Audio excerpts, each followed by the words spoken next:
Nurturing a healthy ego. That is going to be the topic of this episode of Chi Life.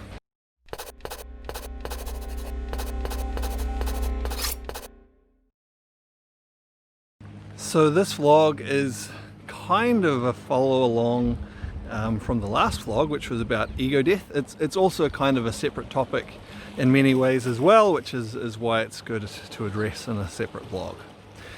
So, nurturing a healthy ego.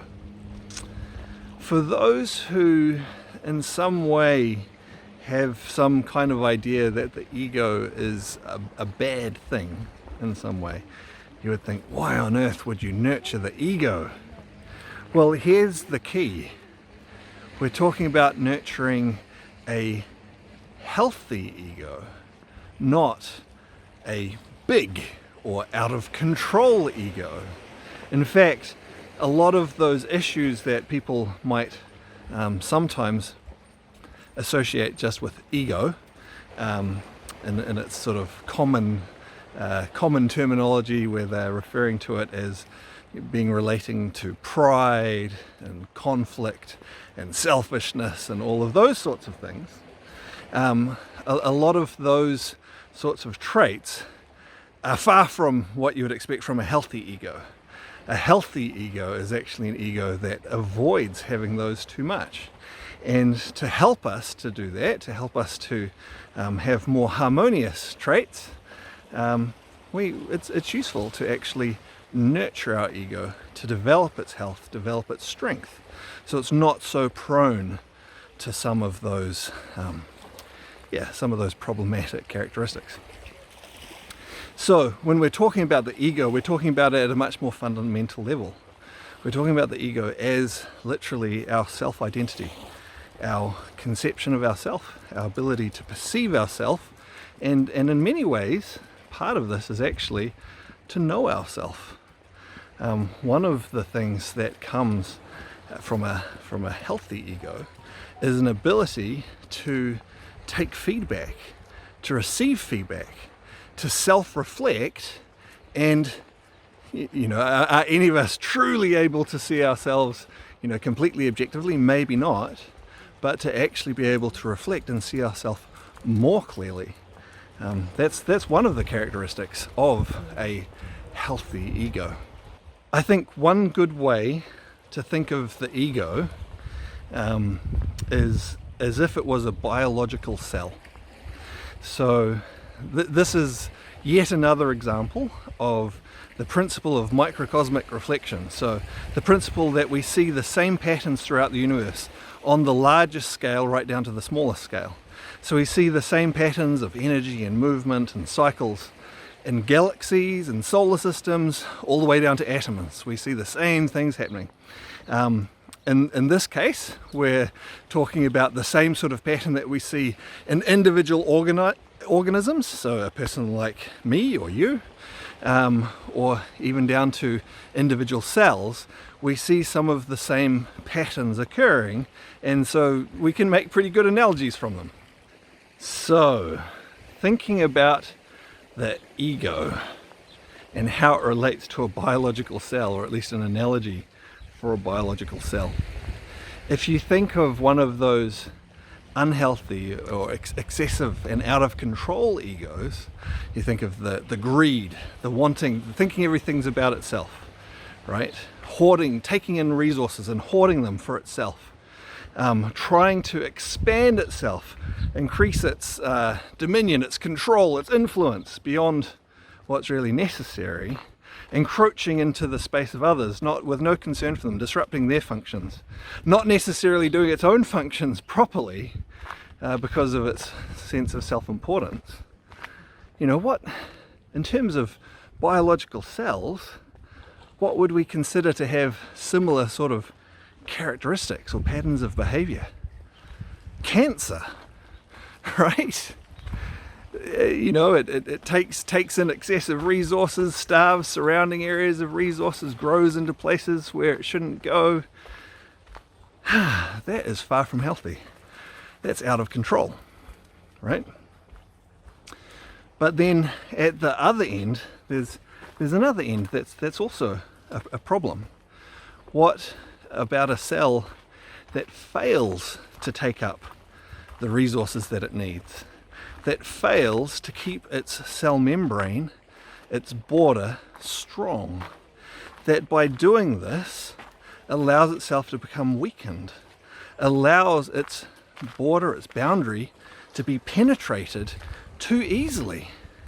Well, that's also a problem for itself, clearly, to allow itself to become weakened in that way, but also a problem for the cells around it, and in fact for the whole organism. By allowing itself to be like that, it makes itself more prone to injury. It maybe can't carry out its functions that it needs to do to support the functioning of the other cells and the whole organ, and also makes it prone to infection, disease, viruses, bacteria, all of these sorts of things, which then becomes a hazard to the other cells around them. By having one cell diseased, it makes a risk for the others to also become diseased. So it's a problem to have an excessive, out of control ego, but it's also a problem to have an ego which is too weak. And so what we want to do is find a balance somewhere in between. So many things are about balance, where we nurture and develop a healthy, strong, resilient ego. And this will be a cell that understands its role, that works harmoniously with the other cells around it, that takes the resources that it needs and uses them productively, but doesn't take excess, doesn't take more than it needs. And then in so doing, it helps to keep the whole organism healthy and strong. It makes the whole organism more resilient against infection, disease, and so on. So that's what we're aiming for. How do we do that with our ego, though? So one way this process of nurturing our ego is sometimes described is, and I think it's a pretty good description, is as taking care of a small child. And again, this analogy goes pretty well, because you can think of different styles of parenting. Now, of course, a lot of things come down to the individual child and how they're going to respond, but you can also think of individual styles of parenting and what might be more likely as an outcome from those styles of parenting. So nurturing a healthy ego, taking care of it as a small child, we don't want to turn it into a spoiled brat, right? Self-entitled and doesn't understand manners and politeness and sharing and how to interact with others around. That is not what we want. So it doesn't mean just spoiling it in all ways, but it does mean being gentle with it. It does mean giving it some protection so it doesn't feel too under attack. Often some of those traits of actually excessive pride and aggressiveness and all of these sorts of things actually often come from some kind of sense of deep insecurity, which comes from having felt under threat too much. So we do want to provide our ego with some protection so that it can feel safe and secure and nurtured. We don't want to put it too harshly out into the world where we might respond in unproductive ways. So this can mean things like not exposing your ego, your self-identity, to situations or allowing yourself to be surrounded by people who are excessively negative, maybe who are excessively critical, situations like that, which can cause yourself to feel too threatened and therefore weaken the ego in a way which can lead to either completely weakening the ego or to excessive reactions. It also means recognizing when you do things that are good, essentially congratulating yourself, reinforcing good behavior, good patterns that are desirable, much as you would do this in a child that you would like to encourage to do more of that kind of behavior. It doesn't just mean encouraging and protecting, though. It also means allowing yourself to be exposed to challenges, actually allowing yourself to be exposed to failure even, and recognizing that this is something that happens in life, recognizing the consequences of failure, but not catastrophizing it, putting it into perspective, giving yourself the opportunity to try and permission sometimes to fail, to not make that seem like it's the end of the world, but to take failure as an opportunity to learn, to actually receive feedback so that you can learn how to do things in a better way, a more efficient way, or a way that will cause, maybe less problems or whatever it may be in the future. When we're successful in nurturing a healthy, strong ego, we find that balance. Yeah, we are able to take and accept criticism and also praise without letting this shift too greatly our identity, our sense of self. We can take that feedback on board and neither become too inflated nor allow ourselves to be squashed in too much or harmed or damaged by it, but rather see sometimes where there are improvements to be made, or sometimes there's something positive to be reinforced, but in so doing our sense of self remains stable. This then allows us to interact with the world around us and with other people in harmonious ways, but also without allowing ourselves to be walked on, to be taken advantage of, and so on, because that doesn't really help anyone. When we have this strong and stable sense of ourself, this actually also helps us to perceive the world around us more clearly. Now, this ties in with the topic of the last vlog, which was about ego death. If you haven't checked that one out, I recommend you do. There's some good insights to be had in there as well.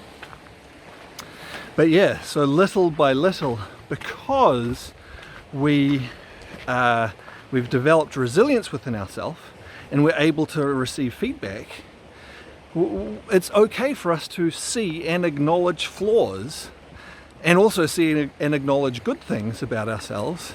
And in doing this, we're able to little by little remove some of the distortions from that filter that we have, or that lens that we see the world through. And little by little, we are able to perceive more clearly, more accurately. As part of this as well, this eventually can also make it easier if we are interested in the concept of ego death, or temporarily downregulating the ego to have an even deeper connection or perception of the world around us. This allows us to do that as well, because that healthy ego, again, you can think of it as being physically fit and strong, not overgrown, not injured and weakened, just healthy and strong.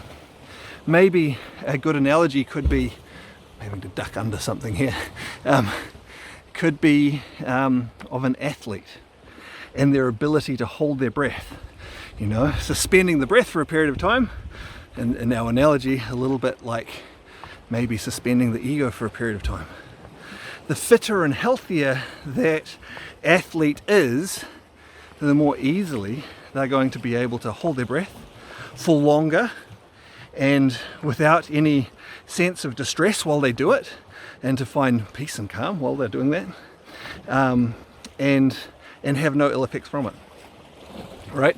Whereas someone else who is maybe unhealthy and they try to suspend their breath, it can lead to all sorts of problems, and they may even suspend their breath involuntarily from time to time. Maybe they have sleep apnea or something like that, and that's going to cause them problems as well.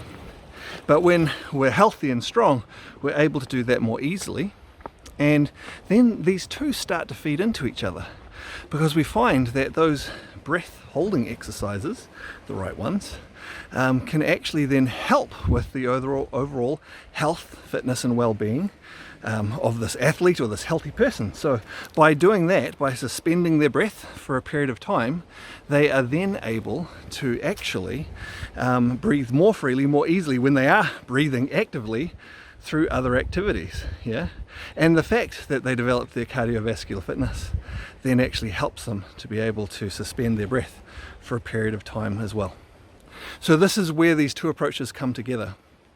Nurturing a healthy ego can then help us to suspend our ego. Suspending our ego in a healthy way then allows us to bring further insight back, which we then use in our daily life to help make our ego even healthier with even less distortion within it. So this is an example of a really fundamental principle within Chinese philosophy, that when we really understand opposites, when we understand them well and we work with them skillfully, opposites are not contradictory or even necessarily truly in opposition to each other. They actually work in harmony and they feed from one into the other. And this is where we have the concept of Taiji or the yin and yang, of harmonious use of opposites. And so in this way we can use both the concept of ego death and then also nurturing our ego in a useful way to overall enhance our experience of life, of reality, of the universe, and have a happier, healthier, contented experience through life. Okay, so hopefully interesting topic, maybe some things that are useful to you within it, helping to think about some of these concepts. In case you wonder why I've been looking up and down a lot while I've been doing this, you might be able to tell I'm walking along this rocky pathway in a beautiful spot here, just by the ocean. That's Rangitoto, and a volcanic island out there. So it's nice to be out here, out in nature, out and enjoying some of the simple but wonderful things about reality, about our universe around us. Sometimes we have to just take the time to enjoy them. They're there, but we need to actually enjoy them. So if you've enjoyed this vlog, please like, comment, subscribe, share, maybe share it with someone else who you think might also enjoy it. Do make vlogs about different topics on here, often talking about different things to do with, well, in this case, well, it's to do with life really, isn't it? I guess all of them are to do with life in some way, but to do with Qigong, meditation, mindfulness, and then sometimes just what's going on in life as well. So yeah, if you'd like to see more of those, make sure to subscribe. Hope to have some more vlogs out soon.